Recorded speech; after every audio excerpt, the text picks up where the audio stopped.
Welcome to the True Wealth Investors Real Estate Podcast.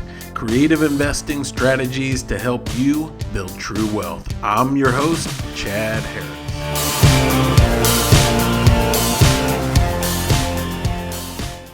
All right, welcome everybody. Glad to have you back as always. If you can like or subscribe, hit a rating, give us a review, that would be great. That helps other people find the channel as well. And I want to help as many people as I can. I'm glad it's helping you, and I'm glad you're enjoying and appreciating the content. So, True Wealth Investors, one of our core beliefs is that we need to have a business that reflects and demonstrates our faith, right? And whatever our faith is, that is, by definition, integrity. That we believe something and we act in accordance with what we believe. All right.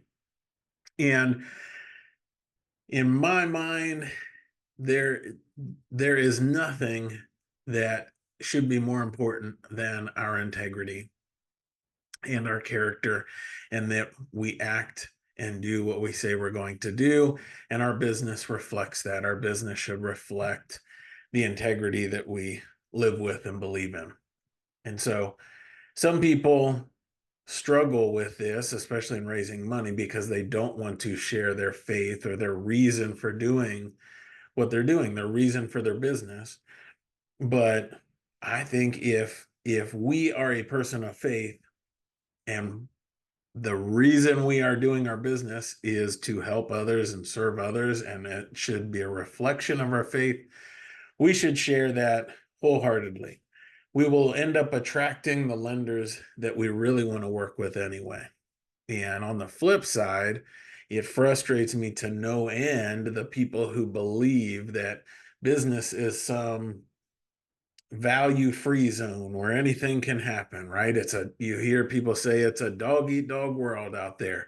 And if somebody cheats you, well, then that's your fault. And I would always argue that we're only responsible for our own actions, right? But we have to live with the consequences of our actions.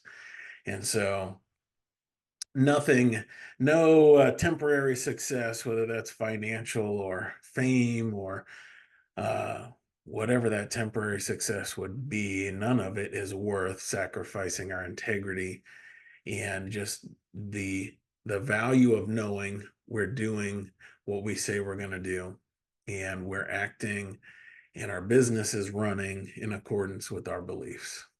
It's hard to put a price tag on that. All right. So the topic for today is what makes real estate risky? How do we reduce risk in our business? And that goes along with this concept of integrity, that we should run our business in accordance with what we believe. And so, what really does make real estate risky? I'm going to share my screen so you guys can see a couple slides. If you're watching, if you're listening, it'll all make sense to you as well. So, what does make real estate risky? And in a large part, what makes real estate risky is debt. Okay. And so debt is good in the fact that if we use leverage, we have the potential for much more profit, but it also increases our risk. It's that leverage factor, right? We can make more money because of the appreciation that we're getting is on not only our portfolio that we own outright, but we're also getting appreciation on the part of our portfolio we still owe money on. However, if the market turns and goes down, then we can lose a lot more too, right? That leverage really does make the profits bigger or the losses larger. And so that is what's going to create our risk.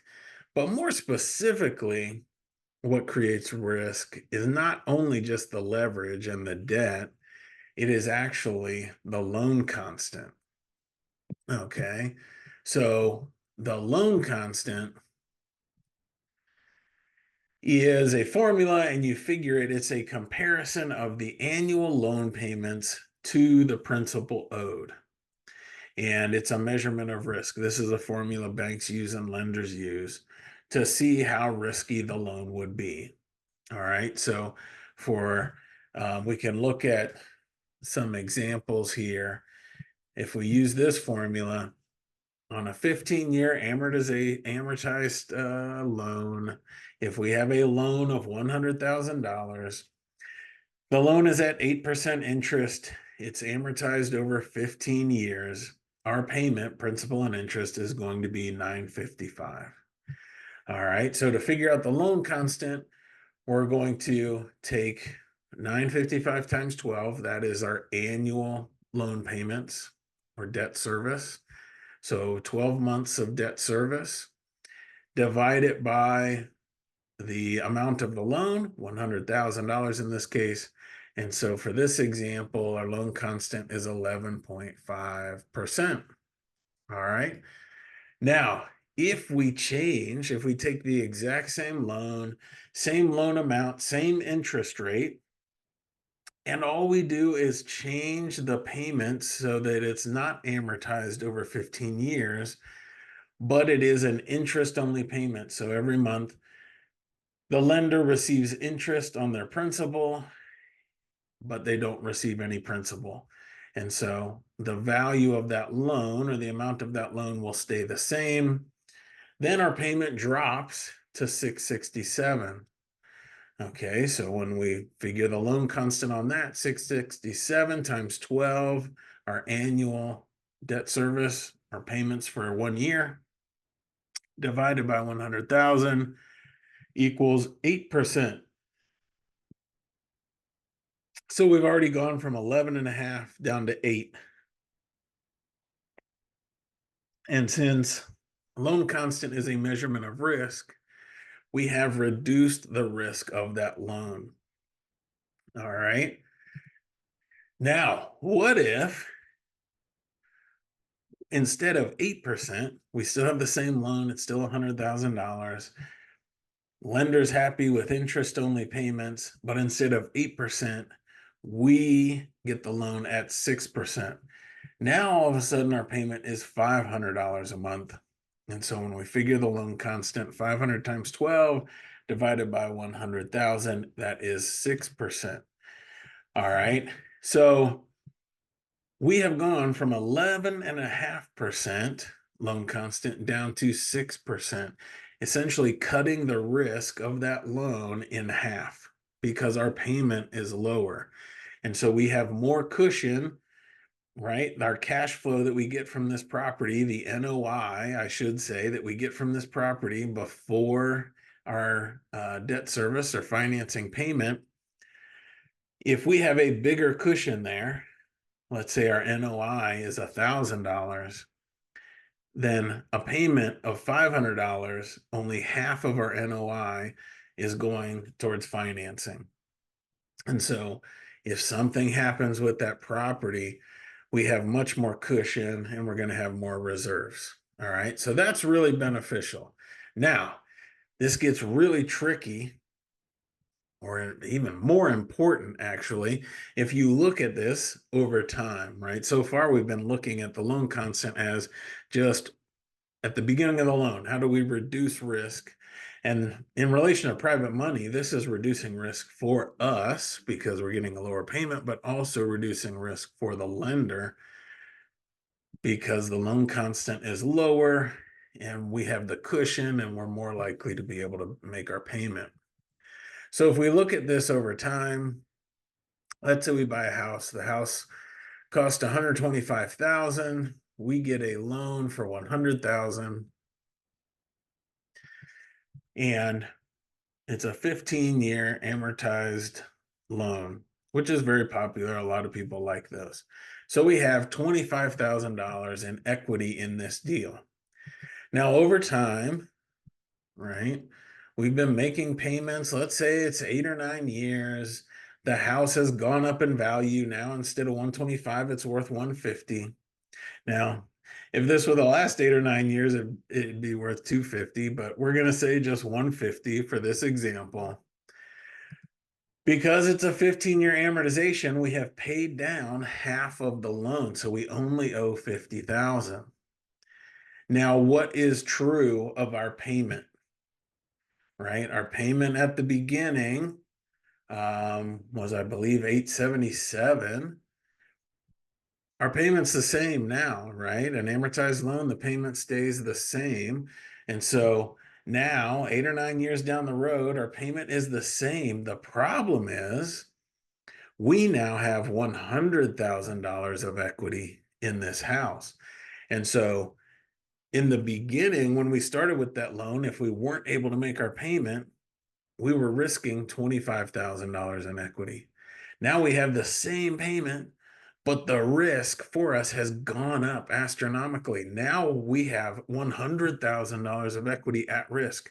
If we can't make the payment, we will lose $100,000 in equity. So I would argue it is much safer to not pay down loans while we're growing our business. Okay. We can leave the balance on that house the same, have interest only loans. And then once we hit the number of properties we want, then we pay it all down quickly. That is by far the safest way to grow a portfolio. It's also the fastest way because we get more cash flow from each property and we can use that to purchase the next property. So we have to borrow less money each house that we buy. It's also the safest way because our loan constant is low, cash flow is high, we have a lot of buffer in there. All right. Now, things to consider with this: if we're doing interest-only loans, there is no prepayment penalty for paying the loan off early. If it's 10 years interest only, that means we have high cash flow for 10 years. But if we get 5 years down the road and we decide, it's time to pay off some loans, I'm ready to deleverage or pay down my loans, then you can pay it down, right? You can pay down half of the loan and then your interest only payment is on the remaining principal. Also, it gives us the choice of when to pay them off. And so if we want to pay it off in 5 years, we can do that. If we want to pay it off in 8, if we want to wait till 10, usually a lender who likes interest only payments, they want the payments to continue. So if you get to the 10-year mark, they'll extend it. In my experience, almost every lender extends the loan because what they're after is the return and the payment. They don't want their money back. If they get their money paid back, they're just going to have to find another place to invest the money. And so they'll extend those terms so that they continue to get a good return on their money and get a payment. All right. And so if we understand how to structure deals so that we reduce risk, and it's not only reducing risk for us, which is a good thing, but it's also reducing risk for our lenders. So we're not competing with our lenders in any way. We're structuring our deals so that it reduces risk for everybody and everybody's happier. Everybody has more security in the deal. All right. I hope that helps you. If you are interested in learning the details of how to raise private money, we have group coaching starting up very soon. There should be a link in the description that you can find more information, or go to truewealthinvestors.com. I'd be happy to talk to you about it or answer any questions. All right. Always appreciate you. We'll catch you next week. Until then, keep building your dream life one door at a time. We are adding new episodes every week, so make sure and subscribe and check out all of our content at truewealthinvestors.com.